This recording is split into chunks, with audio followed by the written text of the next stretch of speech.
right? So what's coming out in 1986? Dark Knight Returns, Crisis on Infinite Earths, Watchmen is like, I think, Watchmen. Killing Joke. Yeah. And all the Teenage stuff Mutant Ninja Turtles. all the stuff that had come out right before that. Infinity Incorporated Oh came yeah, out. yeah, absolutely. You had American Flag, you had Dreadstar, you had, all of that The stuff. Rocketeer. Yeah. Nexus. Nexus. So, and I had always gravitated towards more naturalistic styles. Like I've been reading Jerry Ordway's stuff since Infinity Incorporated. Yeah. So even if I didn't know his name, I knew his work. So by the time, that's when, Man of Steel came out. So you had Byrne on Man of Steel, and then you had Jerry on Adventures of Superman. I'm in heaven. Yeah.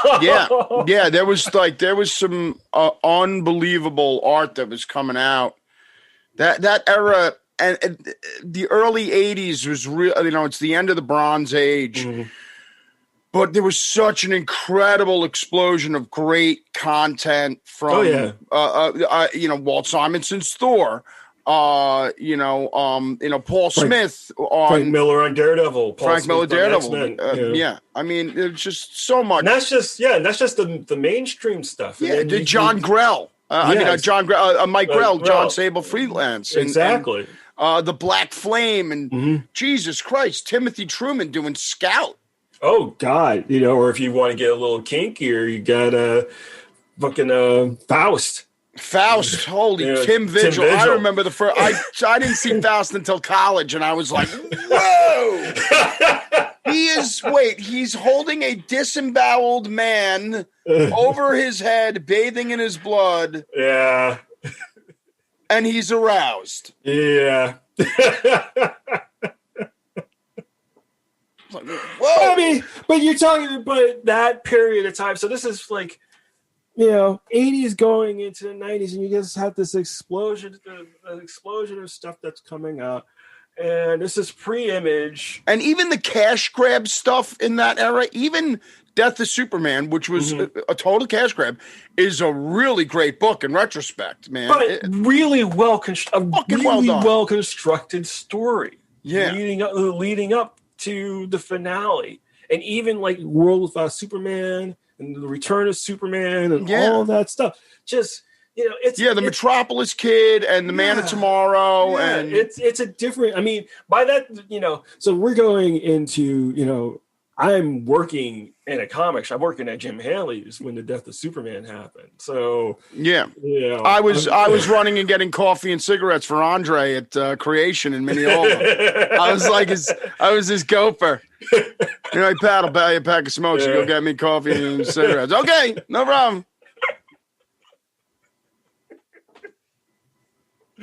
So all of that stuff, I definitely do wear my influences on my sleeve, and not just like the comic book guys, but I'm a classically trained illustrator. Yeah. So a lot of what I know about composition and layout and design is all cobbled from different sources. So guys like Gil Elfgren, I bet. Oh yeah.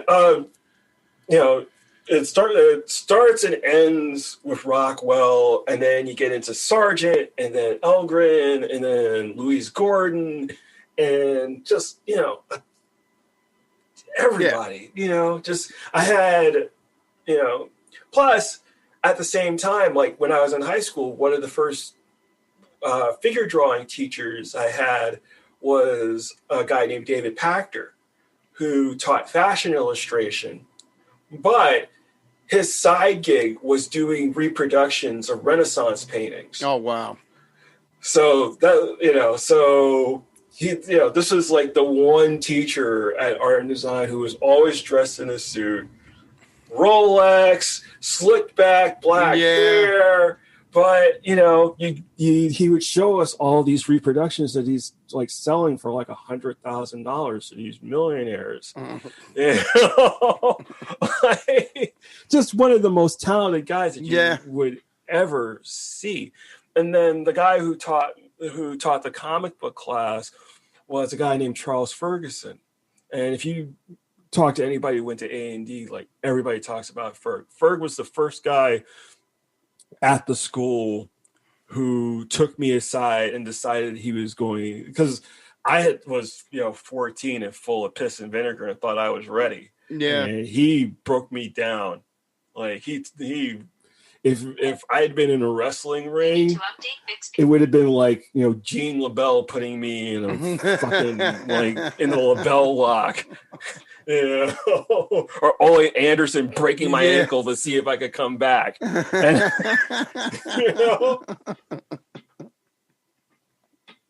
Yeah, man. Sometimes you need teachers like that. No, man. Absolutely. So all of that, and then, I consider myself like a student of the world.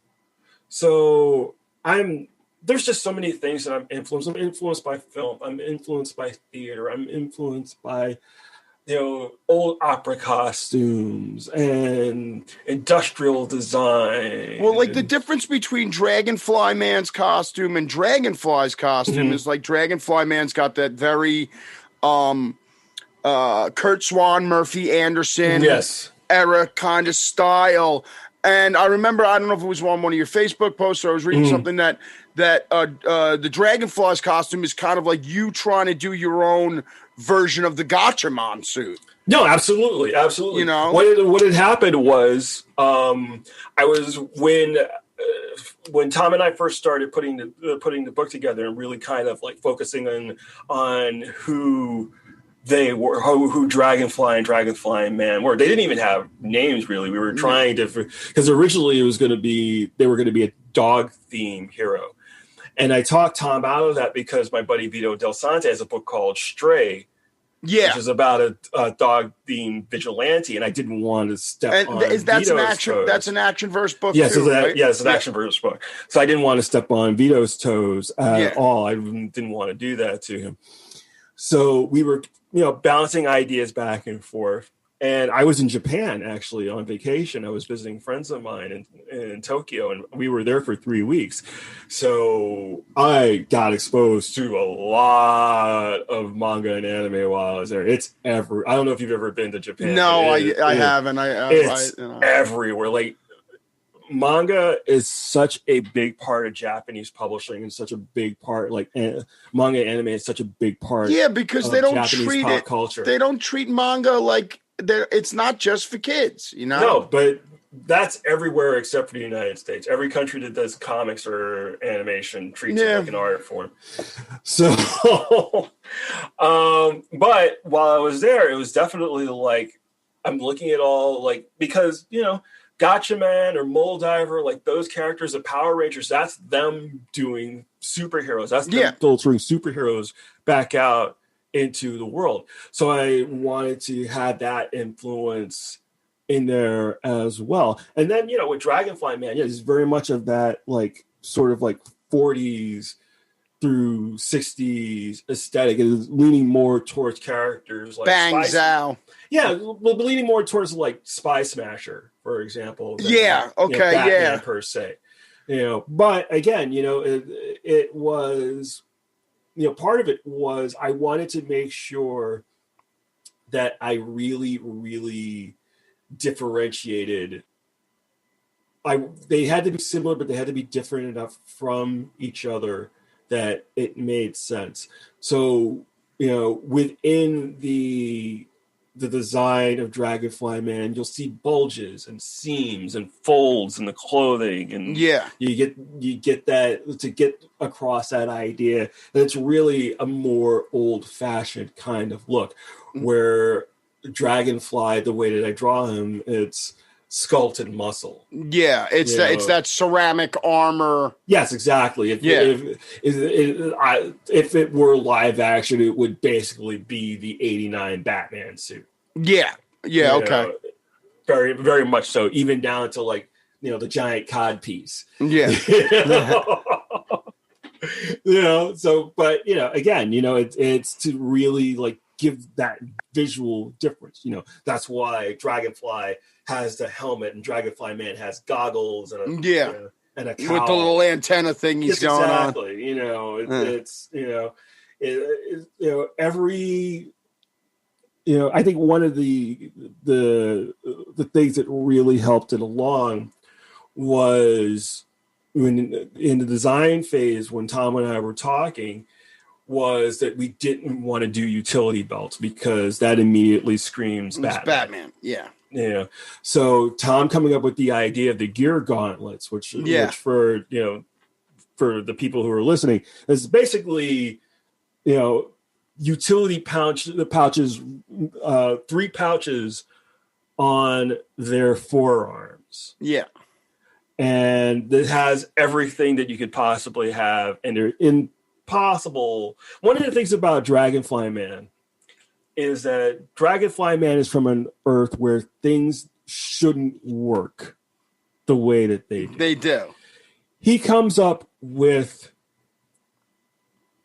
things the way they escape in the first issue. Oh yeah, no, the way they escape in the first issue is they're trapped in they're trapped in a room filled with mirrors, strapped to a giant metal number 1 with a heat beam shooting a laser across the room, heating up basically cooking the room, but ricocheting so that it's going to hit them eventually. And Dragonfly Man steals a pin from their villain is a character called Number 1. Number 1, yeah. And his henchmen are 2, 3, 4, and 5. Yes. 2 being Deuce. Deucey being kind of a Harley Quinn sort of character, almost. Sort of. I think of Deuce as more. If you want to go down that lens, she's less Harley and more Catwoman. Okay. Yeah. Okay. She's more that kind of Julie Newmar Catwoman, but it's there's this thing about Deuce that is going to get revealed later on that has pulls everything together, because Deuce is the one person in this entire thing who knows exactly what's going on. Yeah, she's kind of got an idea of she's figured it out while everybody else is confused. Yes, exactly. So, but Dragonfly steals a pin from number 3, which is a 3-shaped pin, and spits it at one of the mirrors, fracturing the mirror so that the heat beam gets refracted the wrong way so that they can escape. Yeah. Well, that's the other thing I like, is that also he's like this Adam West style hero. And he's running around. And he's still there's a scene where he's on Earth Omega, which is Dragonfly's Earth, where he gets into a fight and he busts these guys up. Oh, yeah. Even though he's goofy like Adam West superhero, he's a bad man. Oh, yeah. But the thing that makes it funny is the entire time he's mouthing the hits. He's going pow, crack, zap as he's hitting these guys. Because on his Earth, words pop out in the air. It's just, there. It's just a thing. So it's great. It's such a good book. Now, okay, so now a book that is a little more socially relevant, Black, and the sequel, White. The original Black is about a young man who is going to be wrongfully arrested, gets shot, is completely unharmed, and then finds out that the only people on Earth who develop superpowers are black people. Yeah. And the first series was excellent. It sold very, very well. Got great acclaim. And now the new series, White, is basically, what would a white authoritarian dictator type politician be like in this world? Oh, yeah, absolutely. So White picks up 3 years after the events in the first Black series, which is available from Black Mass Studios. and then